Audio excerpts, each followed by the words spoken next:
Back in 2016, I had a tough choice to make. I recently bought my first camera, the Canon 800D, but then came the next big question. What lens should I get? I had no clue about focal lengths, wide or long, or how to compose a photograph, or whether a bokeh mattered or not. I just went with the recommendation I was given at the time. But now, nearly a decade later, I know exactly how to build my lens collection if I was starting over. I just quickly want to introduce myself. My name is Ambreen, and this is 28mm Street. I'm a self-taught street photographer, and I've been doing street photography for over a decade. Check out my website where you can sign up for my newsletter or read my free street photography blog. And always remember to check your spam filter after signing up. I also have street photography courses and other resources for you to explore.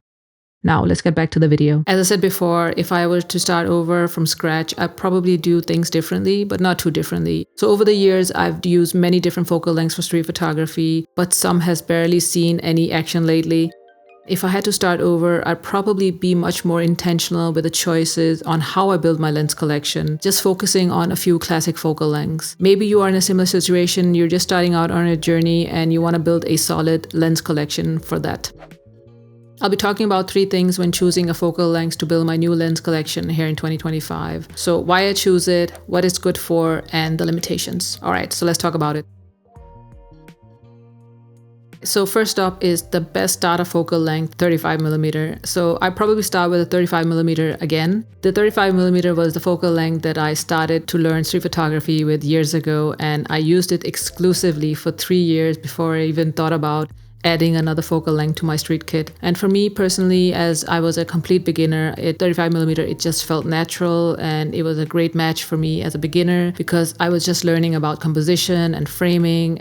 It's also a standard wide angle lens, so it could capture enough, but not too wide. It's beginner friendly, it's versatile, and very easy to begin with. And it's also very forgiving focal length because you can easily focus in or you can crop out the distractions.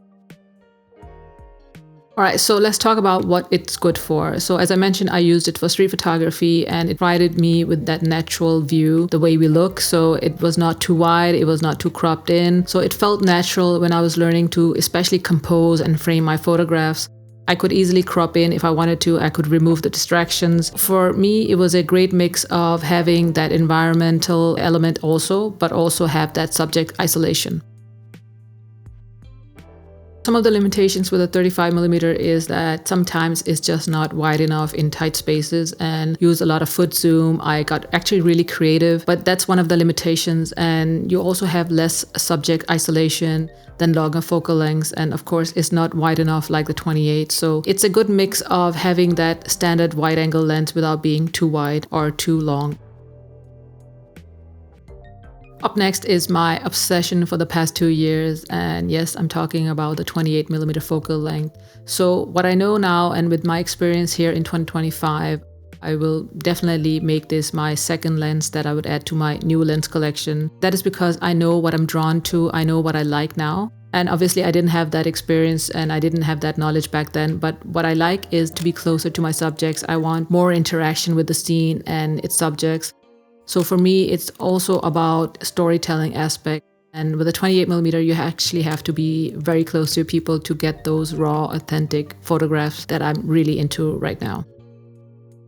Let's talk about what it's good for. So obviously the 28mm gives you a bit more width than the 35. So you have a little bit more that you can fit into the frame. And it's really good for that environmental storytelling. And it's also really good for layering, so you can have different elements as part of your shot. For me personally, it actually took me from being on the very safe space, and we'll get to that later.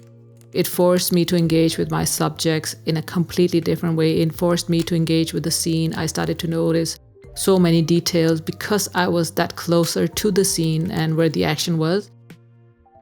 It is actually quite wide and it's not easy to work with, and it can also introduce distortion if you are having a weird angle, like a low angle. It can like really distort faces as well. But other than that, if you're aware of that, you can really work around that. It requires that extra effort to nail that composition and framing, because easily clutter a scene if you're not careful.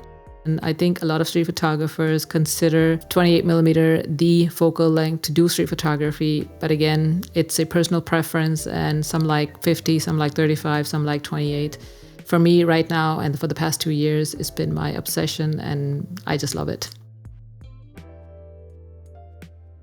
I have the classic 50mm and the not so popular 40mm. I put them in the same category because those two focal lengths I would definitely add as my third focal length in my newly built lens collection. So when I'm doing street photography and I'm out there, I'm not necessarily looking to be up in people's faces all the time or being super close to them. Sometimes I want a longer or tighter perspective and focused on the subjects rather than the scene or the surroundings. And as we talked about with the 35 and especially the 28, you can add that environmental element as a storytelling element.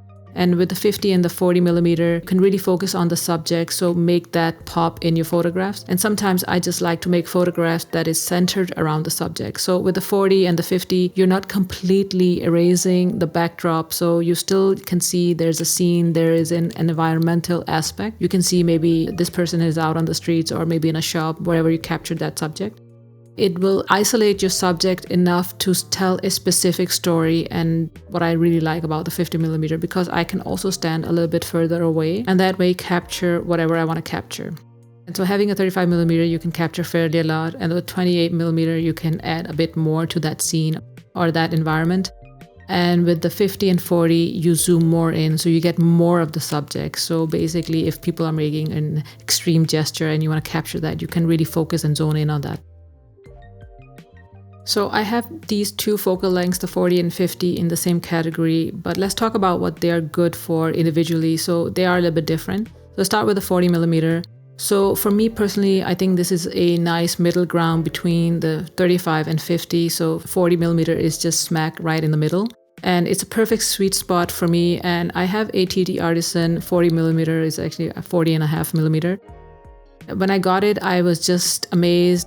And I was just blown away because it was just so perfect. Because sometimes when I used a 50mm, I felt like it was too tight, especially if I was doing something around my apartment. But then again, I was not super surprised because I've had the 40mm focal length on my wish list for the longest time, and I got the opportunity to acquire the 40mm. And if I were ever to buy a new Leica, I have my Leica M6, probably buy the Leica Q4 III, because for me, the 40mm is a great focal length. It's very versatile, especially for the kind of street photography I like to do.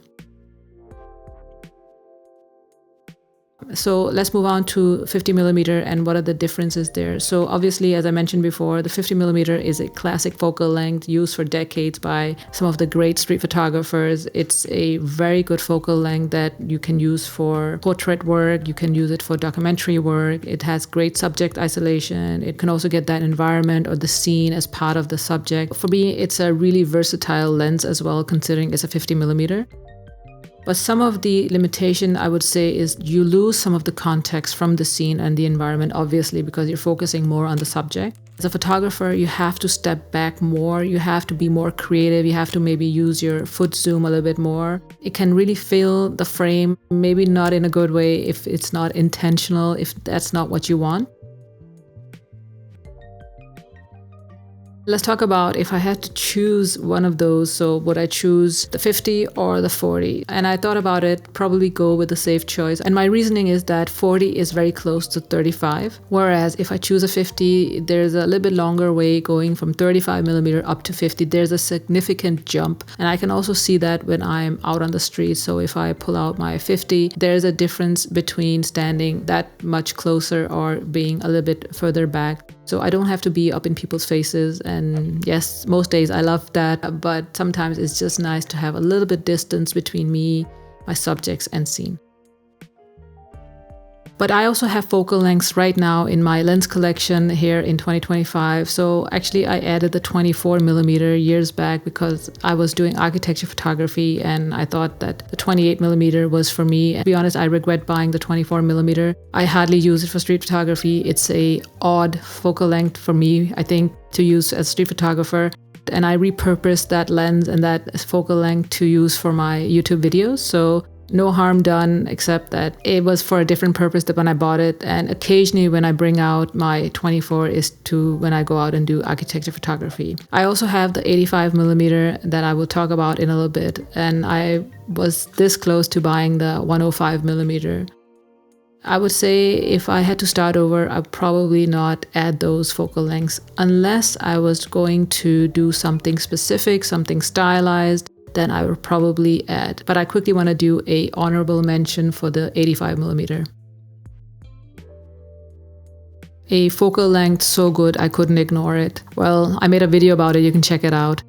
If I were to add the 85mm in my newly built lens collection in 2025, I would add it for one reason and one reason only. It would add some kind of variety to my street photography. Sometimes I don't want to do what I'm doing. I want to do something completely different, something stylized. And I actually used to do that years ago. I didn't know a lot about the focal length. I just knew that some photographers were using it. It looked pretty sweet, the photographs they were making. And I bought it and I was very, very positively surprised. But it has a stylized function or need that it covers for me in my street kit.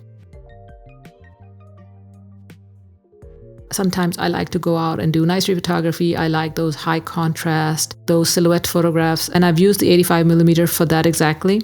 But the subject isolation and the bokeh is just unbeatable with the 85, and it becomes just more and more pronounced the longer the focal length.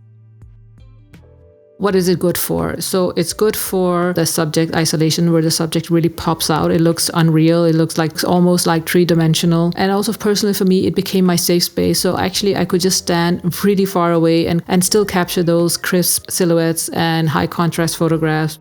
So it's really good for details. Even though you're standing far away, it gives you enough details and it makes your photographs look cinematic, of course, based on how you edit your photographs. I actually had a mist filter that I added to it, so there are a few limitations to this focal length as well.